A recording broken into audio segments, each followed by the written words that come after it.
اعوذ باللہ من الشیطان الرجیم بسم اللہ الرحمن الرحیم انما تنذر من اتبع الذکر وخشی الرحمن بالغیب فبشرہ بمغفرۃ واجر کریم انا نحن نحیی الموتى ونكتب ما قدموا وآثارهم وكل شيء أحصيناه في إمام مبين صدق اللہ العظیم۔ آیات بینات کا ترجمہ اور توضیح سماعت فرمائیں۔ آپ کا ڈرانا صرف اس کے لیے فائدہ مند ہے جو نصیحت پر عمل کرے اور بن دیکھے رحمان سے ڈرے، تو آپ اس کو مغفرت کی اور باوقار بدلے کی خوشخبری سنا دیجیے۔ بے شک ہم ہی مردوں کو زندہ کرتے ہیں اور ہم ہی ان کے وہ عمل لکھ رہے ہیں جو انہوں نے پہلے بھیج دیے اور وہ عمل بھی جو انہوں نے پیچھے چھوڑ دیے، اور ہر چیز کو ہم نے ایک واضح کتاب میں ضبط کر رکھا ہے۔ گزشتہ آیات میں کفار و مشرکین کے متعلق علم الہی کہ وہ ایمان نہیں لائیں گے، ان کا بغض و عناد اور غرور و تکبر اس کے قبول کرنے میں بڑی رکاوٹ ہوگا۔ فقط وہ لوگ ایمان لائیں گے جو اس سے پاک ہوں گے۔ متکبر لوگوں کو ڈرانا یا نہ ڈرانا برابر ہے۔ ان کا ایمان نہ لانا دنیا میں ان کے لیے سزا ہے۔ ان آیات میں فرمایا جا رہا ہے کہ آپ کی نصیحت سے جو بن دیکھے اللہ سے ڈرنے والے ہیں وہی فائدہ اٹھائیں گے۔ انہیں بخشش اور جنت کی نعمتوں کی بشارت دیجیے۔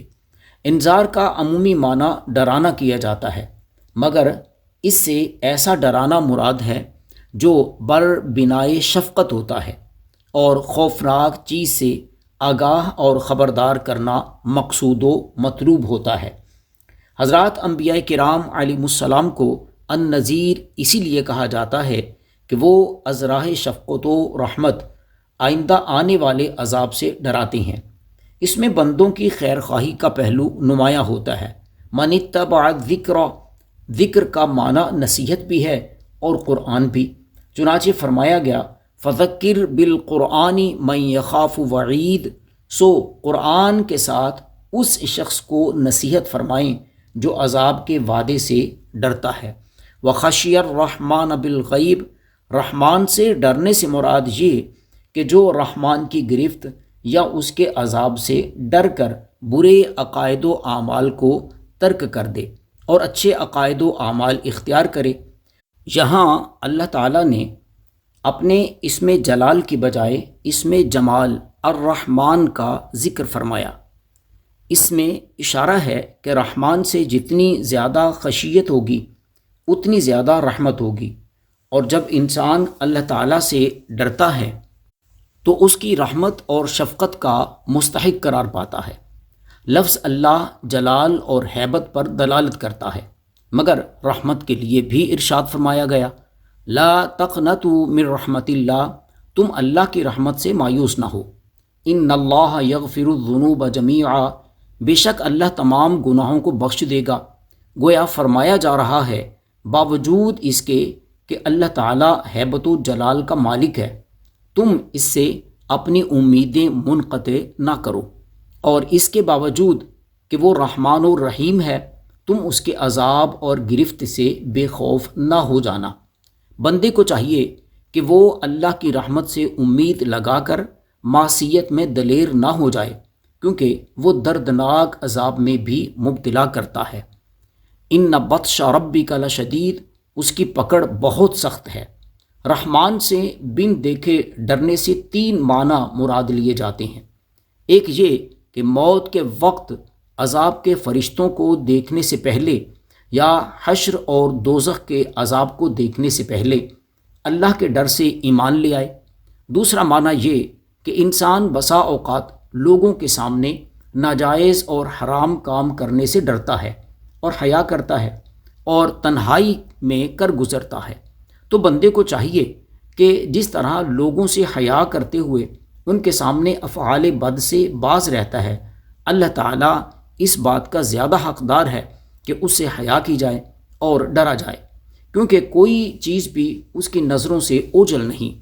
ان اللہ لا یخفی علیہ شیء فی الارض ولا فی السماء، اللہ ایسا خبیر و بصیر ہے کہ کوئی چیز اس سے پوشیدہ نہیں زمین میں اور نہ ہی آسمان میں۔ تیسرا معنی یہ کہ غیب سے مراد قلب ہے۔ انسان پر ظاہری طور پر بھی اور قلبی طور پر بھی خشیت طاری ہو تو ایسے لوگوں کو جو اللہ تعالیٰ سے ڈر کر برے کاموں کو ترک کرتے ہیں بشارت دی جا رہی ہے۔ فبشرہ بمغفرۃ واجر کریم، مغفرت کی اور ایسی بخشش کی جس کے بعد نہ عذاب ہے اور نہ ہی عار۔ یہ بخشش و مغفرت ایمان کا نتیجہ ہے کہ جو تمام پہلوؤں کو ڈھانپ لے گی اور بندے پر گناہ کا کوئی اثر باقی نہیں رہے گا۔ گناہ گار مومن بالآخر ایمان کی برکت سے ہر قسم کے عذاب و عطاب سے نجات پائے گا اور اجر کریم سے نوازا جائے گا۔ یہاں ایک لطیف اشارہ ہے کہ دنیا میں لوگوں کو رزق ایک دوسرے کے باہم تعاون سے مل رہا ہے، خود بخود کسی کو حاصل نہیں ہوتا۔ حصول رزق کے لیے لوگ باہم ایک دوسرے کے محتاج اور ممنون ہیں۔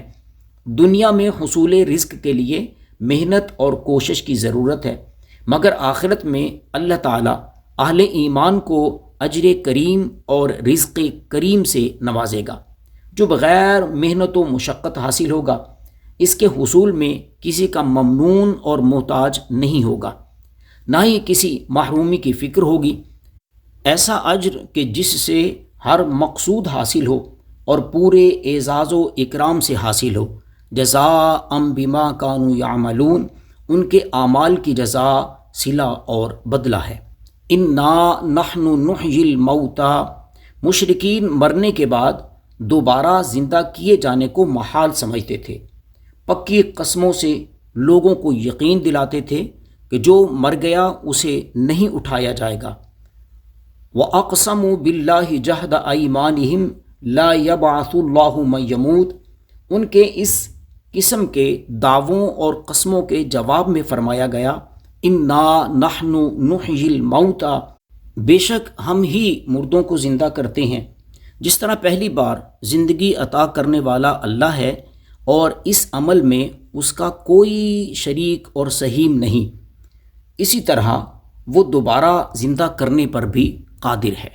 اس میں اسے کسی کی مدد کی ضرورت نہیں اور نہ ہی کسی کام میں دوسروں کا محتاج ہے۔ وَهُوَ الَّذِي يَبْدَأُ الْخَلْقَ ثُمَّ يُعِيدُهُ وَهُوَ أَهْوَنُ عَلَيْهِ، وہی ہے جس نے خلق کو پہلی بار پیدا کیا پھر اسے دوبارہ پیدا کرے گا اور اسے یہ زیادہ آسان ہے۔ نبی کریم صلی اللہ علیہ وسلم کی بارگاہ میں عاص بن وائل ایک بوسیدہ ہڈی لے کر آیا اور اپنے ہاتھ سے اسے مسل کر بولا اسے بھی زندہ کیا جائے گا۔ رسول اللہ صلی اللہ علیہ وسلم نے فرمایا نعم یمیتک اللہ ثم یحییک ثم یدخلک جہنم، ہاں اللہ تمہیں موت دے گا پھر تمہیں زندہ کرے گا پھر تمہیں جہنم میں داخل کرے گا۔ یہ چگڑالو سمجھتا ہے کہ ہم انسانوں کی طرح عاجز ہیں اور ہماری قدرت کاملہ اور حکمت بالغہ کا انکار کرتا ہے۔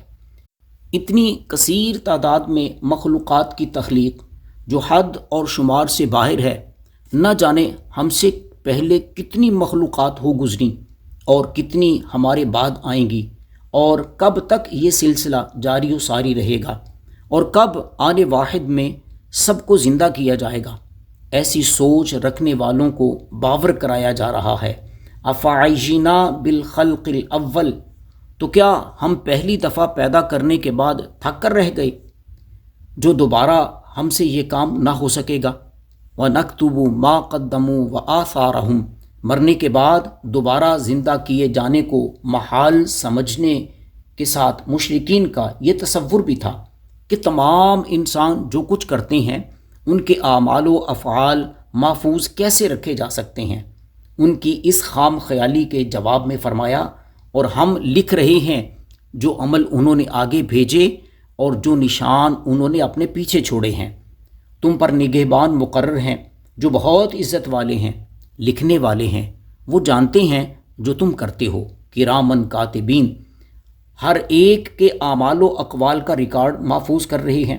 اور قیامت کے دن انسان کو بتا دیا جائے گا جو اس نے آگے بھیجا اور جو آثار پیچھے چھوڑے جا رہا ہے۔ اللہ تعالیٰ تو اتنا علیم و خبیر ہے کہ اسے اعمال و اقوال فرشتوں سے لکھوانے اور محفوظ کرنے کی بھی حاجت نہیں۔ لا یدل ربی ولا ینسا، میرا رب نہ غلطی کرتا ہے اور نہ ہی بھولتا ہے۔ اس لیے اہل ایمان کو بھی ڈرتے رہنے اور غور کرنے کا حکم دیا کہ وَلْتَنْظُرْ نَفْسٌ مَا قَدَّمَتْ لِغَدٍ، کہ وہ کل قیامت کے لیے کیا عمل بھیج رہے ہیں۔ تمہارے نیک و بد اعمال جن پر لوگ بعد میں عمل کرتے ہیں وہ آثار ہیں، قدموں کے نشان ہیں جو تمہارے دفتر عمل میں مرنے کے بعد بھی درج ہوتے رہتے ہیں۔ وَكُلَّ شَيْءٍ أَحْصَيْنَاهُ فِي إِمَامٍ مُبِينٍ، ہر شے ہم نے لوح محفوظ میں شمار اور منضبط کر رکھی ہے۔ امام وہ ہوتا ہے جس کی اقتداء اور پیروی کی جائے، خواہ وہ انسان ہو یا کتاب۔ فرشتے احکام کی تنفیذ میں لوح محفوظ کی پیروی کرتے ہیں۔ جس کی جتنی عمر، جس قدر اس کا رزق اور نیک و بد ہونا اور جن جن حوادث سے اسے گزرنا ہے، ان تمام میں وہ لوح محفوظ کی پیروی کرتے ہیں۔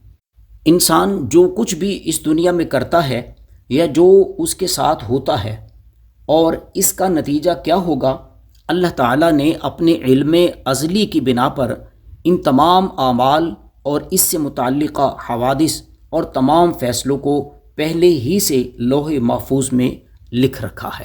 وما علینا الا البلاغ المبین۔